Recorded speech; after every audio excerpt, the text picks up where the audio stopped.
We are pleased to be joined by the head coach of the Saskatoon Stars, Alana Serhan.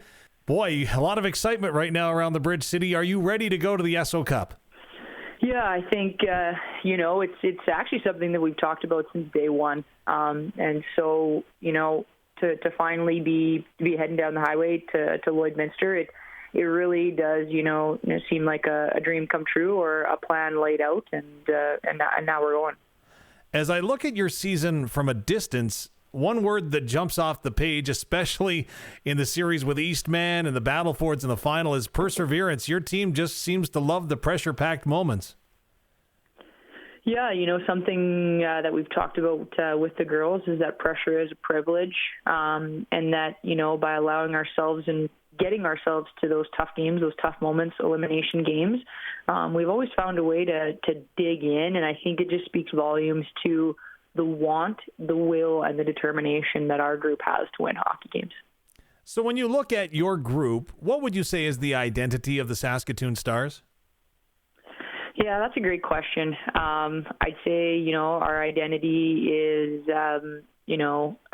we've definitely had hard moments throughout the season, hard, regular season losses, overtime losses, overtime games. But I would say that the will to want to win is so strong that we are prepared and willing to do whatever it takes to win. And I think that typically shows up for us as, highly explosive offense. You've had a pretty good break since that Western Regional against Eastman. What have you been doing over the break, and has that been a blessing or a curse? Well, it's tough to say. I mean, for us, we definitely need a good rest here. Team practice yesterday marked our 81st practice of the season together as a team. So we've seen the ice a lot. And so I think, just a little bit of a break from gameplay to just kind of sharpen up skills. At this point in the year, we're not blowing anything up, as far as systems-wise. We're putting in reps and just trying to stay sharp. So more than likely a good rest for us. You've got some excellent opponents that you're going to come up against in Lloydminster. What do you know about those teams, and how have you been preparing for them? Yeah, for us, we're always trying to be mindful of what the opposition is throwing at us, whether they're, a 1-3-1 power play or they're killing in a diamond, penalty kill. But a lot of the times, that's really just an underlay of what we're trying to accomplish. We always want to be the team, to go out and set the pace, right? We are going to set the tone. We are going to set the pace of how the game's going to go, and we want to make other teams adapt to us. So we've only played one out of the 6 teams that will be there, and that was the Junior Oilers, and that was actually our first game as a team this season in exhibition play. So that was a long time ago. We're a different team than we were then, and so are they. So it really is a fresh start, fresh look at all these opponents. What needs to go right for your team to have success in this tournament? That's a great question. I think, for us, the PK did a really good job down the stretch here. So that PK has got to be sharp. Comes down to just blocking shots. And, inversely, our special teams on the power play, depending on how, when we get there, what kind of special teams battles we're in, those special teams will need to be tight. But one metric that we keep very, very close watch on is our shots on goal. We need to get 40 shots on goal every single game to give ourselves a good chance to win. Goalies in this league, teams in this league, the way they defend and keep, teams to the outside and the goaltending that is just so great at this level, we know that 40 shots on goal is our number, and we stick very, very closely to putting as many pucks on the net as we can. The life of an under-18 athlete is something else when it comes to not only participating, being on the ice, performing on the ice. There's schoolwork, there's commitments to programs beyond hockey. How have you been able to channel everybody and keep them on the same page? Yeah, again, I think, the girls have done a lot of that themselves. They put the work boots on and coming to practice and approaching practice with a business-like mindset. Don't get me wrong, we like to have fun in practice, but when we're in a rep, when we're in the moment, we have some players in practice who elevate the level of practice. And I think just being mindful of how much time we're spending together at the rink is important too, to make sure we have a good balance, making sure we're mixing in a rest day and everyone stays away from the rink and it's a time for friends outside of hockey. It's a time for homework. It's a time for family. So, down the stretch here, it's been a lot about balancing hockey and just being a kid. And so that's been important too. Not a lot of time to rest during this tournament in the compressed format that you'll be facing. How do you manage, I guess, is that the right term, that you're managing the workload for your team? Yeah, absolutely.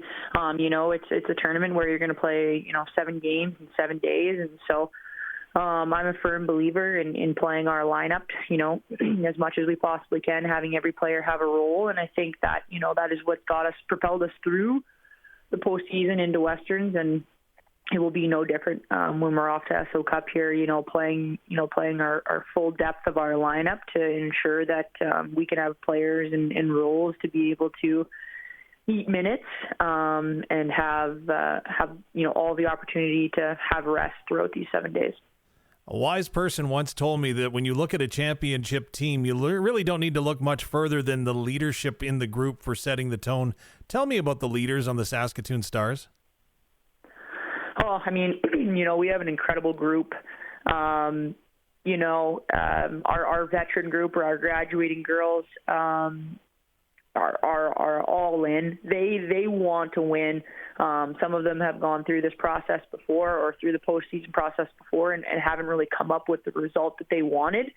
And I think that drive fires them. It fires them up in those tough moments. I think that our leadership in our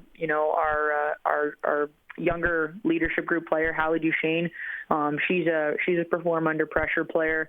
And then, we have leadership coming from, even our first years, our incoming players. I think, the on-ice leadership and the off-ice leadership, we have different people coming from every corner of the dressing room, which, like I said, it kind of just gives us that edge on making sure that everyone is showcasing that they are making a difference and making an impact. But, it does really come from the start of our captain, Maggie Freeman, who's elevated her game in this postseason, right to our assistant captain, Claire Mormon. Steady defense has been for us all season.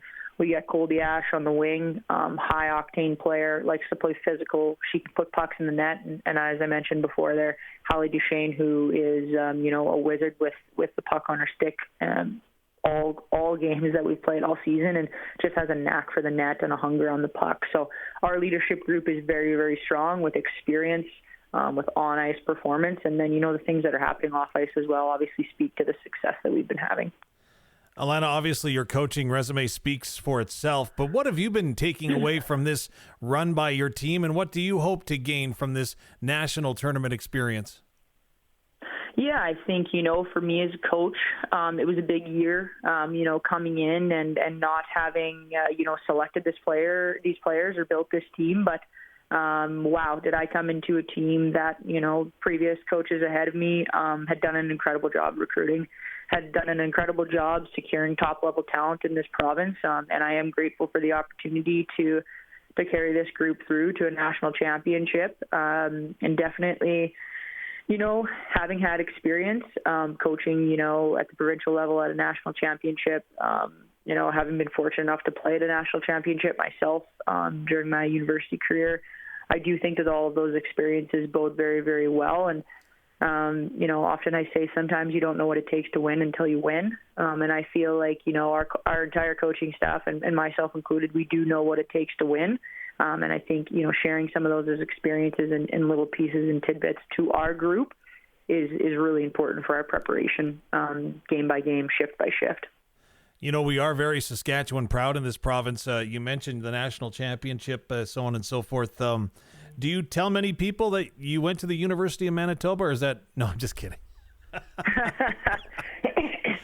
I try and leave it off, but usually I always get one or two questions. Everyone thinks that I'm from Manitoba. I'm not, and that's usually how I lead my conversation. Well played. Well, we wish you all the best in Lloydminster. I know it's going to be a heck of an experience, and hopefully it's one that ends with a gold medal around your neck. Yeah, you know what? No matter what happens, this group is battled all season long. I have no doubt that we're going to go there and we're going to show everyone why we deserve to be there. And, at the end of the day, getting there is what we wanted. And now it's our responsibility to be able to cap it off and close out this season the way that we want.